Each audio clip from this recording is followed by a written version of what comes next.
Hey, listen, when was the last time you sent somebody a postcard? When was the last time somebody sent you a postcard? And you think in terms of, well, nobody sends anybody anything except email or texting. You know what? WD Mast is extremely happy that that is not true, because these postcards are a part of a wonderful book that Bill Mast has put out. Your first international trip, since we're talking about travel here, your first international trip, how old were you and where did you go? The Army. Which a lot of people, the military starts your travel. So the government paid for it? Well, yeah, I paid for it too, but yeah, we jointly worked together, and this was during Vietnam time, so that was my early travels. That was in my 20s. So were you in Southeast Asia? Yes. Mm-hmm. And you probably weren't thinking in terms of postcards that much anymore. No, but I did send some. Yeah, I did some R&R traveling, and that started my postcard sending, and then I religiously did that for years and years and years. I've been in 126 countries now in the last 30 years. So. I defy anybody in our audience right now to name 126 countries. There's 307 actually, so I've got more to go. Well, listen, we don't want to keep you. Oh, yeah, so let's point. continue to talk about this. Postcards from Home, the idea itself germinated when? Me doing so much traveling, I sent postcards religiously all the time. When I would get somewhere, I would fill the cards out, I would send them, and they would get to my family and friends. And this went on for all these 126 countries I went through. What happened was, all of a sudden, these cards came back to me. People kept them. My family, my relatives, my other friends, yeah, they ended up.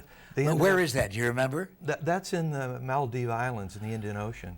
I've only seen pictures. I've only seen pictures in travel magazines of the Maldives, and it looks breathtakingly beautiful. That's one of my professional photos. Yeah, I do that too on the side when I'm not doing postcard books. Oh, you have leisure time coming. Sometimes, not often. You want to run for the board of supervisors? No, nothing political. Okay. I have enough to. I'd rather send cards from places.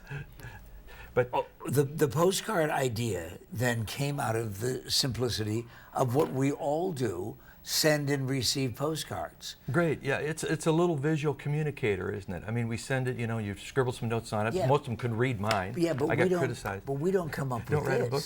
Well, it was because I got so many cards back to me. I've got 400 and some cards from the story. Like my grandmother, she's dedicated in the book, and the reason is that the woman takes me down her hallway in her house in Bloomington, Illinois, and she shows me these boards where she's hand-taped these precious postcards that I'd sent her, 380 some that I sent her, on boards in her hallway, and she looks back at me and she says, well, now, Bill, when I walk down the hallway, I travel around the world just like you did. She never got out of Bloomington, but she was traveling with me with the postcards. That's the dedication book. That's the feeling I get from this. I'm really excited. Lisa and I get to do this every day, and every day, everybody who does this, regardless of what kind of interviews you're doing, you're obligated to try to create as much originality as you possibly can by not asking the same stories that the same questions over and over and over again. So I'm going to ask you a question that may surprise the audience. Okay. Because I would be surprised at how many. Don't be afraid. Don't surprise me too much. Has nothing to do with your personal life. How much does it cost to send a postcard now from the United States?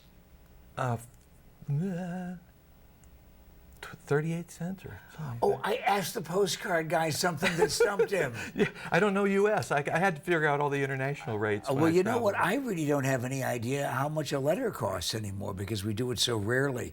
What's the scariest place you've ever been in your travels? 126 countries? Yeah, but my favorite's New Zealand. But I wasn't really scary, but I went through the Iranian Revolution. The Argo movie's really popular right now. And I came in as a backpacker in 1977, traveling, Really bad timing. Yeah, well, I got a job with Bell Helicopter Textron. I stayed there a year and a half.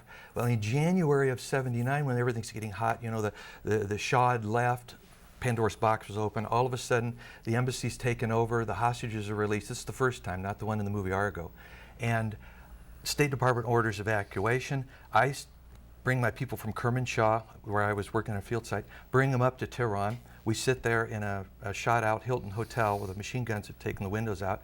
The next day, we go to the airport on February 21st. We went on the last flight out of Iran. And when I was in the airport and we flew out, as we're lifting off, all of a sudden they call from the tower. They're upset. They've been watching with binoculars, and they said, well, who's that anxious zealot that stuck their butt in the window? And what happened was, I titled that story, there's 3 Iranian stories in the book, I titled it Last Moon Over Iran. But you gotta have a got sense of humor when you travel. Well, and what was really interesting as you went through here, the postcard that says, "Wish you were somewhere else," to Ahmadinejad. And what a genuinely lovely thought that you left him with.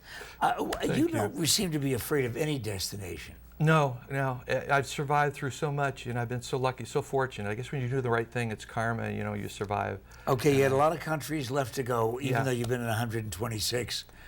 And you've covered then a little less than half of the countries that you might have visited.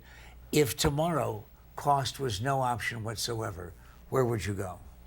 I prefer to go to the Greek islands and take the ferry and just go around and go to Crete, something like that. Don't forget Santorini. I recommend it. Oh, great. I love that. By the way, you will be going to Changing Hands on tomorrow. I'm glad you brought that up. Yeah, right? tomorrow. 7 o'clock. That's the next big trip for W.D. Mast, and you're invited to share the cruise with him. Changing Hands Bookstore tomorrow at 7 o'clock in Tempe. Postcards Home.